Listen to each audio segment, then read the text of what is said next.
አማኝ ስፍራውን ለቆ መሄዱ የሚያስከትለው ችግር ምንድነው? በዚህ መጽሐፍስ እንዴት ተብራርቷል? ከነዚህስ ቤተሰብ ምንድነው የምንማረው? ስፍራን መልቀቅ ለክርስቲያንም ቢሆን ምንም አይነት ጥቅም የለውም። ስፍራችንን ጠብቀን መኖር አቅም ይኖረናል።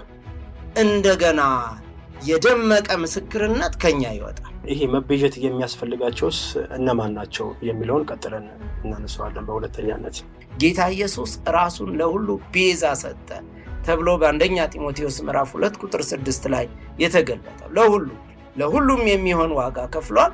ልክ እንደ ሩት መጻተኞች ለሆን ለኛ ያ ዋጋ ደርሶልን ዛሬ የእግዚአብሔር ልጆች ሆነናል ማለት ነው።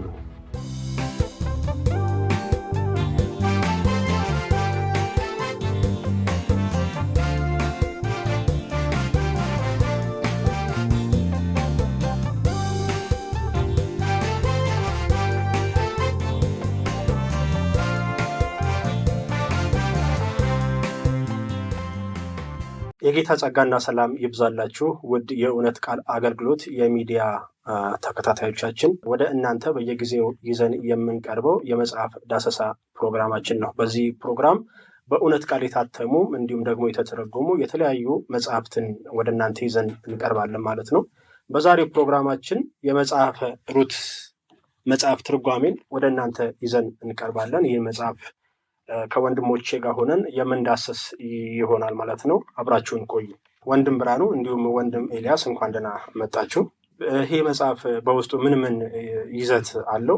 ደግሞም እንዲሁ ምን ጉዳዮች ተነስተውበታል? የእግዚአብሔር ስም ብሩክ ይሁን። እንግዲህ በመጽሐፍ ቅዱሳችን ውስጥ 2 በሴት ስሞች የተጠቀሱ መጽሐፍት አሉ። ከነሱ አንዱ ይሄ መጽሐፈ ሩት ነው። 2ቱን ሴቶች ግን አንድ የሚያደርጋቸው ነገር ቢኖር 2ቱም በተለያየ ገጽታ ለእግዚአብሔር ያላቸውን ታማኝነት የገለጡ ሴቶች ናቸው። ለምሳሌ ሩት ሞዓባዊት ናት፣ አስቴር ደግሞ አይሁዳዊት ናት። ነገር ግን በ2ቱም የሚገርም ታማኝነትና ቁርጠኝነት የምናገኝበት መጻሕፍቶች ናቸው 2ቱ። ስለዚህ እነዚህ 2 ሴቶች ለእህቶችም ለሁላችንም ለወንድሞችም ልዩ ምሳሌ የሚሆኑ ሴቶች ናቸው እና ይሄ መጽሐፍ በቅዱሳት መጻሕፍት ቅደም ተከተል ውስጥ ያለበት የተቀመጠበት ስፍራ ራሱ ልዩ ትምህርት የሚሰጥ ነው። ምክንያቱም የተቀመጠው በመጽሐፈ መሳፍንትና በአንደኛ ሳሙኤል መካከል ነው የተቀመጠው። ይሄ ደግሞ በመጽሐፈ መሳፍንት ሕዝበ እስራኤል በተለይ ከኢያሱ ሞት በኋላ ያለው ትውልድ ከእግዚአብሔር እየሸሸ ሲሄድ እግዚአብሔር በአሕዛብ መካከል በምስክርነት እንዲገለጡ የሰጣቸውን ዕድል ባለመጠቀም ከአሕዛብ ጠባይ ወርሰው ወደኋላ ዘወር ሲሉ ለጠላት አሳልፎ ይሰጣቸዋል። ከዛ በኋላ ደግሞ ፊቱን ሲፈልጉ ደግሞ እንደገና እግዚአብሔር እነዚህን ሰዎች እነዚህን እስራኤላውያንን ይቀበላቸዋል። ይህን ለማድረግ ግን እግዚአብሔር ምን ያደርጋል? ከመካከላቸው መሳፍንቶች ያስነሳል። ስለዚህ እነዚህ መሳፍንቶች ሕዝቡን ሙሉ በሙሉ ነፃ ሊያወጡ አልቻሉ። ምንም እንኳን የሚመጣውን ነፃ አውጪ በምሳሌነት የሚያሳዩ ቢሆንም እያንዳንዳቸው ብዙ ጉድለቶችን የምናገኝባቸው መሳፍንት ናቸው። ለምሳሌ 2ቱ እንኳን ታዋቂ ጌዲዮንና ሶምሶን እንኳን ለጌታ ኢየሱስ በብዙ ገጽታ ምሳሌ የሚሆኑ ናቸው። ነገር ግን ሕዝቡን ወደ አላስፈላጊ ነገር ሲመሩ እናያለን። ከዚህ አንጻር በመሳፍንት በኩል ሙሉ መቤዠት እንዳላገኙ የሚያትት መጽሐፍ ነው። ምክንያቱም ሁለተኛው ለምሳሌ ከሩት ቀጥሎ የምናገኘው መጽሐፈ ሳሙኤል ደግሞ ትክክለኛውን ነፃ አውጪ ሕዝቡን በአግባቡ ነፃ የሚያወጣውን ዳዊትን የሚያቀርብልን ነው። ከዚህ አንጻር ነው እንግዲህ መጽሐፉ በሁለቱ መካከል መቀመጡ ልዩ ትምህርት የሚሰጠን። ስለዚህ ይሄ መጽሐፍ ምን ጉዳዮች ተነስተውበታል የሚለውን ስናይ በዋናነት አንድ ቤተሰብን እንደ ገጸ ባህሪ ያቀርብልንና የዛን ቤተሰብ ሁኔታ ተከትሎ የሚፈስ የታሪክ ፍሰት ያለው መጽሐፍ ነው እና በዚህ ውስጥ በአንድ በኩል የቤተሰብን ሁኔታ፣ በሌላ በኩል ደግሞ በሌሎች መጻሕፍት የተጠቀሰ ቢሆንም ግን በስፋት በዚህ መጽሐፍ የተጠቀሰውን መቤዠትን በሰፊው የሚያቀርብ እንደገናም ደግሞ የመጨረሻውን ሕዝቡን ነፃ ሊያወጣ ያለውን ዳዊትን በማስተዋወቅ የሚዘጋ መጽሐፍ ነው። መጽሐፉ ብዙ የሚያወራው ነገር አለ። እንድታነቡት እንግዲህ እንጋብዛለን። 2 ሴቶች አሉ ብለሃል፣ አስቴርና ሩት። አሕዛብ ብትሆን ወደ አዲስ ኪዳን ደግሞ በክርስቶስ የትውልድ ሐረግ ውስጥ የገባች ድንቅ ሴት ነች እና ብዙ ምሳሌያዊ ለእኛም የሚሆን ትምህርት ያለው መጽሐፍ ነው። ከጊዜ አንጻር እስቲ እንመልከተው። በየትኛው ጊዜ የተከሰተ ክስተት ነው? መጽሐፈ ሩት ቀደምም እንደተነሳው በሴት የተጻፈ ከአሕዛብ የሆነች ስሟ በመጽሐፍ ቅዱስ የገባ ከሞዓብ የመጣች የሩት ነው። ዘመኑን ስንመለከት ከኢያሱ ሞት አንስቶ እስከ ሳሙኤል መሞት ባለበት ጊዜ ቅድም ወንድሜ እንዳለው በመሳፍንት ይፈርዱበት በነበረበት ጊዜ ብሎ ነው መጽሐፉ ራሱ እንደ መግቢያ አድርጎ የሚሰጠን እና መጽሐፈ ሩት መጽሐፉ ራሱ የተጻፈበት ልክ ምዕራፍ 1 ላይ ስናየው እንዲህም ሆነ መሳፍንት ይፈርዱበት በነበረበት ዘመን ይላል። ስለዚህ ያን ዘመን ደግሞ መጽሐፍ ቅዱስ ሲገልጽልን በዚያን ዘመን ንጉሥ አልነበረም፣ ሰው በፊት ለፊቱ መልካም መስሎ የታየውን ነገር ያደርግ ነበረ ተብሏል። እንግዲህ ቅድም ወንድሜ እንደተናገረው መሳፍንቶችን አንስቶ ነበረ። ነገር ግን በዛን ጊዜ የነበረው የእስራኤል ሕዝብ የእግዚአብሔር ቃል ምን ይላል አይሉም። ምክንያቱም 5ቱ የሙሴ መጽሐፍትና የኢያሱ መጽሐፍ በእጃቸው ላይ ነበረ። መጽሐፍ ምን ይላል ሳይሆን ሰው በፊት ለፊቱ መልካም መስሎ የታየውን ያደርግ ነበር። ከዚህም የተነሳ ነው በዚህ ጊዜ እነኚህ ቤተሰቦች በፊት ለፊታቸው መልካም መስሎ የታያቸውን ነገር ለማድረግ ወደ ተለያየ ስፍራ ሄዱት። የስፍራን መልቀቅ በይበልጥ ደግሞ የሚመለከቱን ተመልካቾች ከዚህ መጽሐፍ የሚያገኙት ብዙ ሀሳብ ይኖራል እና ስፍራን መልቀቅ የሚያስከትለው ችግር በዚህ መጽሐፍ እንዴት ነው የተብራራው? ቁጥር 1 እና 2 አንብቤ ብጀምር ደስ ይለኛል። ምንድነው? እንዲህም ሆነ መሳፍንት ይፈርዱ በነበረ ጊዜ በአገሩ ላይ ራብ ሆነ። አንድ ሰውም ከሚስቱና ከ2 ልጆቹ ጋር በሞዓብ ምድር ሊቀመጥ ከቤተልሔም ይሁዳ ተነስቶ ሄደ ይላል። ስለዚህ እነዚህ ሰዎች አገራቸውን ጥለው እንዲሰደዱ ያደረጋቸው ይህ ቤተሰብ ማለት 4 ሰዎች ናቸው። አንድ ቤተሰብ ነው። አገራቸውን ትተው በተለይም ከምንም በላይ የዳቦ ቤት የተባለችውን ቤተልሔምን እንደገና ምስጋና የተባለውን ይሁዳን ትተው የሄዱት እነዚህ ሰዎች ምን ገጥሟቸው ነው ብለን ስንል በአገሩ ላይ ረሃብ ሆነ ይላል። ታዲያ ረሃብ በእግዚአብሔር ሐሳብ ውስጥ ወይም እግዚአብሔር በቃሉ በገለጠው መሰረት ስናይ ረሃብ የምን ምክንያት ነው? ረሃብን የሚያመጣው ምንድን ነው ብለን ስናይ እንዲያው ትንሽ መጽሐፈ መሳፍንትን ቅድም እያየነው ስለነበረ የመሳፍንቱ አገዛዝ ምዕራፍ 16 ላይ ነው የሚጠናቀቀው።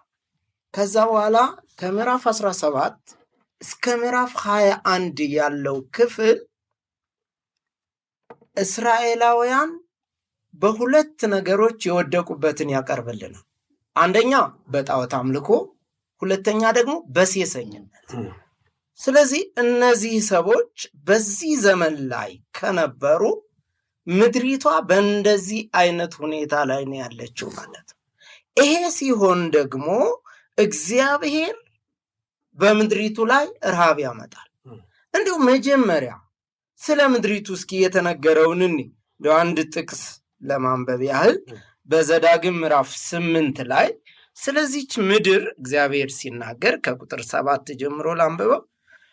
አምላክ እግዚአብሔር ወደ መልካም ምድር ከሸለቆና ከኮረብታ የሚመነጩ የውሃ ጅረቶችና ፈሳሾች ምንጮችም ወዳሉባት ምድር ስንዴ፣ ገብስም፣ ወይንም፣ በለስም፣ ሮማንም፣ ወይራም፣ ማርም ወደ ሞሉባት ምድር ሳይጎድልህ እንጀራን ወደምትበላባት አንዳችም ወደማታጣባት ምድር ድንጋዩን ብረት ወደሆነ ከተራራም መዳብ ወደሚማስባት ምድር ያገባሃል። ስለዚህ እግዚአብሔር ያገባቸው ዓመቱን ሙሉ ዝናብ ወደምታገኝ የእግዚአብሔር ዓይኖች ሁል ጊዜ ወደሚመለከቷት ምድር ነው።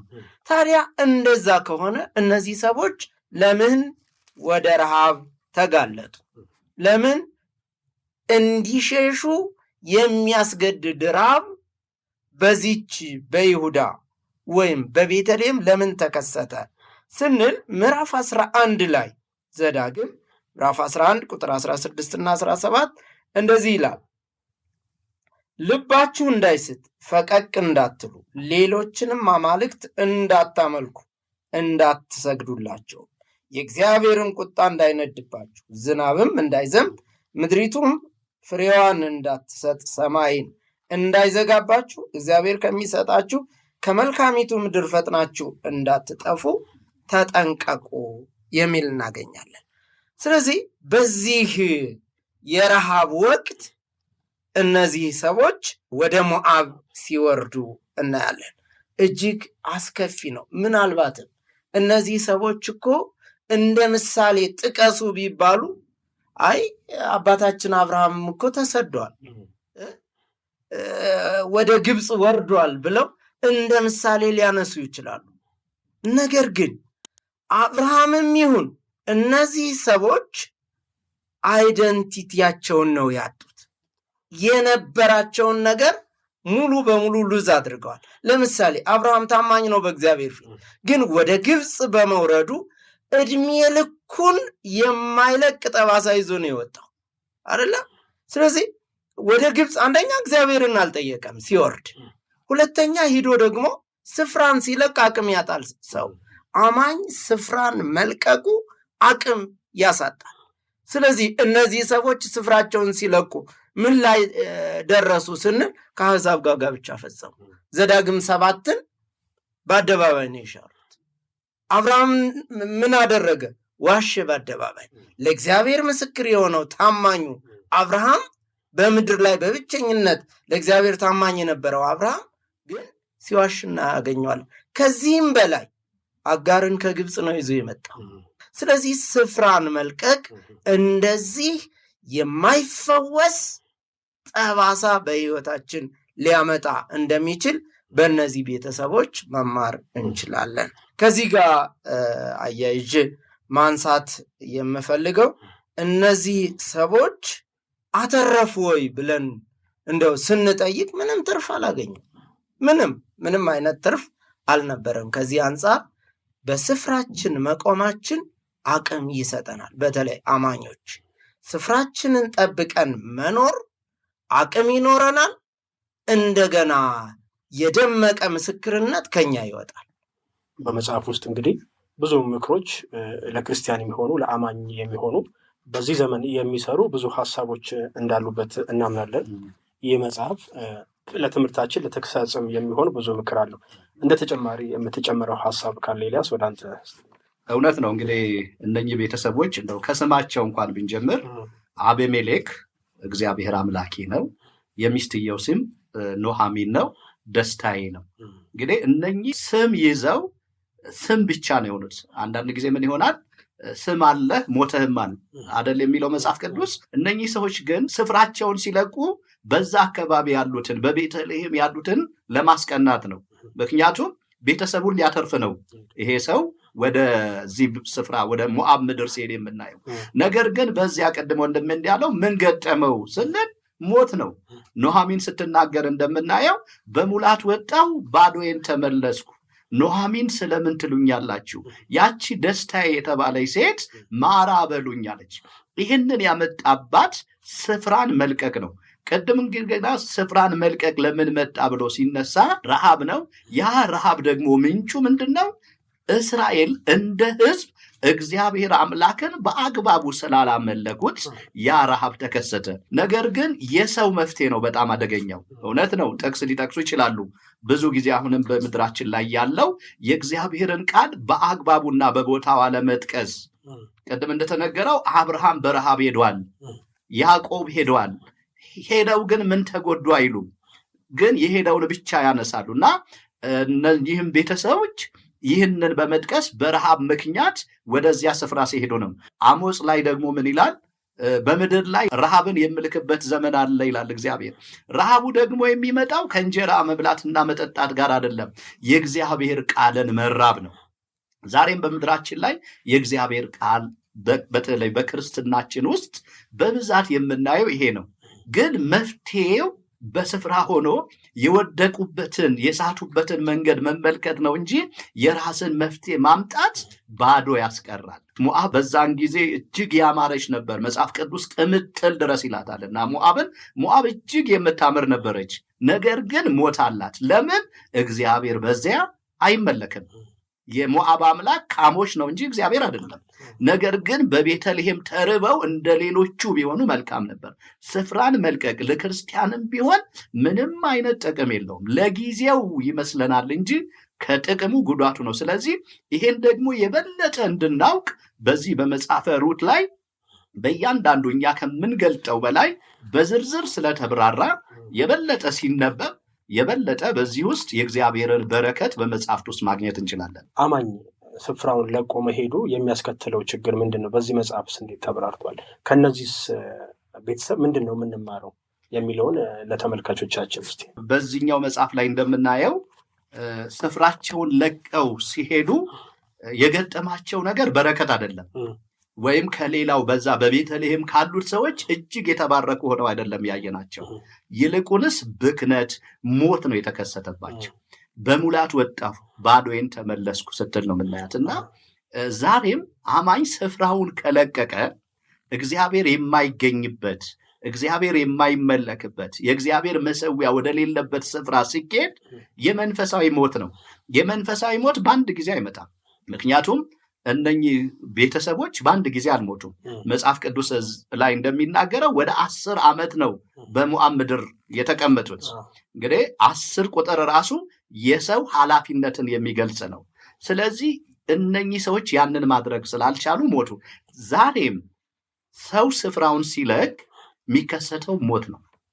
የምን ሞት ነው? የሥጋ ሞት ሳይሆን የመንፈሳዊ ሞት ነው። እውነት ነው። የመንፈሳዊ ሞት ነው ስንል ሰውየው ከእግዚአብሔር ጋር ያገኘውን ሕይወት ያጣል ማለት አይደለም።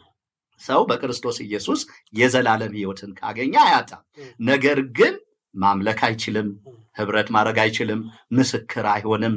እነኚህ ሰዎች በዛ ምድር ላይ ምስክር መሆን እንኳን እስኪያቅታቸው ድረስ ደርሰዋልና ብክነት ነው የሚሆነው፣ ወይም ሞት ነው የሚያስከትለው። ስለዚህ አማኝ ስፍራውን ሲለቅ የሚጠብቀው ሞት ነው። ምክንያቱም ከጌታ ሲርቅ ጨለማውና ሴጣን ነው። 3 መንገድ የለም፣ 2 መንገድ ነው ያለው። በክርስቶስ ኢየሱስ ወይም ከእርሱ ጋር በምናደርገው ህብረትና ከእርሱ ዞር ስንል ወደ ዓለምና ወደ ሴጣን ነው ገባው።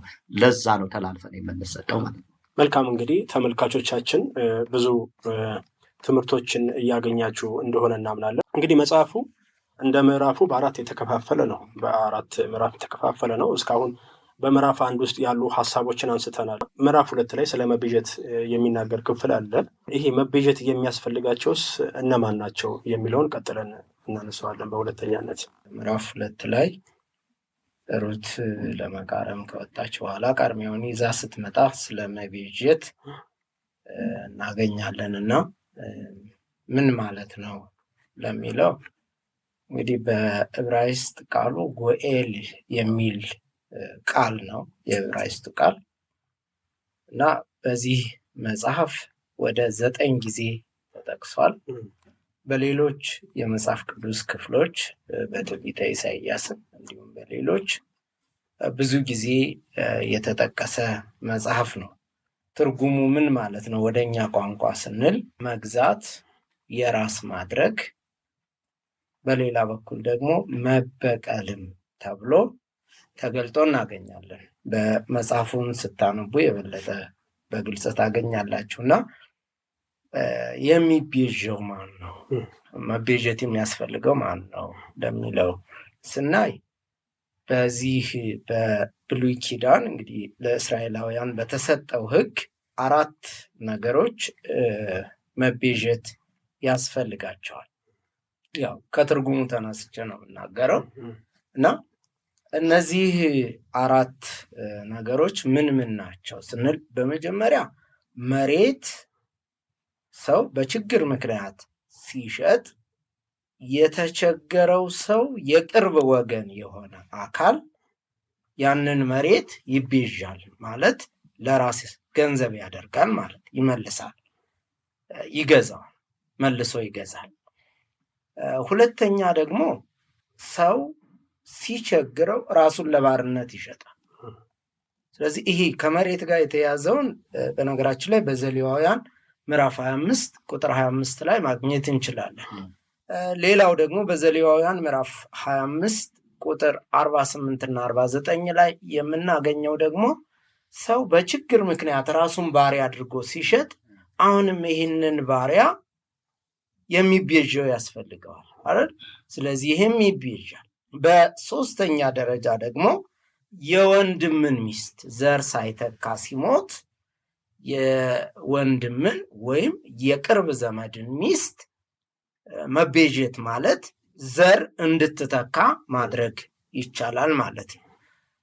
አራተኛው ያው የመቤዠት ትርጉም አንዱ መበቀል፣ ደም መመለስ ስለሆነ የተገደለን የአካል የቅርብ ቤተሰብ የሆነ ሰው ስለሱ ሊበቀል ይችላል። ይህንን በዘኍልቍ ምዕራፍ 35 ቁጥር 16 እና 17 ነው የምናገኘው። ታዲያ ይህንን ሁኔታ ወይም ይህንን መቤዠትን የሚፈጽመው አካል ባለመብት መሆን አለበት። ለመቤዠት የሚያስችል የቅርብ ዝምድና ሊኖረው ይገባል። ይህ ብቻ አይደለም፣ ፈቃደኛ መሆንም ይጠይቃል። ሶስተኛ ደግሞ መቤዠት የሚችልበት ገንዘብ ሊኖረው ይገባል። ስለዚህ የሚቤዥ አካል እንደዚህ ሊሆን ይገባል። ወደ መንፈሳዊ ነገሩ ስንመጣ ግን ጌታ ኢየሱስ በሩት ምሳሌ ለተገለጡት አካላት የሚቤዥ ነው አይደለም? ቤዛ ነው፣ ነፃ የሚያወጣቸው ነው ከባርነት። ስለዚህ ከዚህ አንጻር እውነተኛው ቤዛ የሚመጣ ነው ማለት ነው ለእስራኤል። አሁን እዚህ ጋር የተገለጠው ወደፊት እናየዋለን። ቦዔዝ ነው አይደል? ቦዔዝ ነው። በቦዔዝ ምሳሌነት የተገለጠው ደግሞ ጌታ ኢየሱስ ነው። ከዚህ አንጻር ጌታ ኢየሱስ ወደ እኛ እናምጣውና እኛን መቤዠት ይችላሉ። እነዚህን 3 መስፈርቶች ማሟላት ይችላሉ። የመጀመሪያው ምንድነው? ዘመድ መሆን ይፈልጋል። ስለዚህ ዕብራውያን ምዕራፍ 2 ላይ የተጻፈው ቁጥር 14 እና 15 ላይ ከሞት ፍርሃት ነፃ ሊያወጣ በስጋና በደም እንዲሁ ተካፈለ። ዝምድና ነው የመሰረተው። ስለዚህ መቤዠት ይችላል ማለት ነው። ሁለተኛ ፈቃደኛ ነው ወይ? አዎ፣ የእግዚአብሔርን ፈቃድ ፈጻሚ ነው። ስለዚህ ምንድነው ያለው በዕብራውያን ምዕራፍ 10 ላይ? አምላኬ ሆይ ፈቃድን ላደርግ መጥቻለሁ። ይህንን ስናይ ፈቃደኛ ነው። ሶስተኛ ደግሞ መክፈል ይችላል ወይ? አዎ፣ ጌታ ኢየሱስ እኛን ለመቤዠት ያለውን ሁሉ ነው የሰጠው አይደል? ያለውን በእርሱ ድህነት እናንተ ባለጠጎች ትሆኑ ዘንድ ስለ እናንተ ራሱን ድሃ አደረገ ወይም ድሃ ሆነ።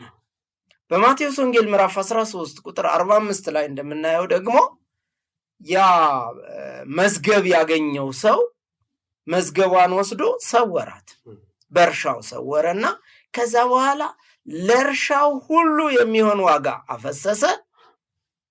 ያ ዋጋ ግን ያለውን ሁሉ ነው የሸጠው አይደል?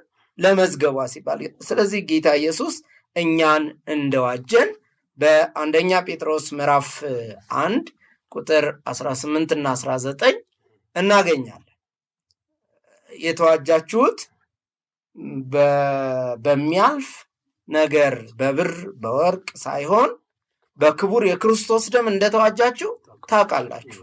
ስለዚህ እውነተኛ የሚቤዥ እነማን ናቸው መቤዠት የሚያስፈልጋቸው የሚለው ሰው ሁሉ ያስፈልገዋል። ለዚህ ነው ጌታ ኢየሱስ ራሱን ለሁሉ ቤዛ ሰጠ ተብሎ በአንደኛ ጢሞቴዎስ ምዕራፍ 2:6 ላይ የተገለጠው። ለሁሉም የሚሆን ዋጋ ከፍሏል። ልክ እንደ ሩት መጻተኞች ለሆን ለኛ ያ ዋጋ ደርሶልን ዛሬ የእግዚአብሔር ልጆች ሆነናል ማለት ነው።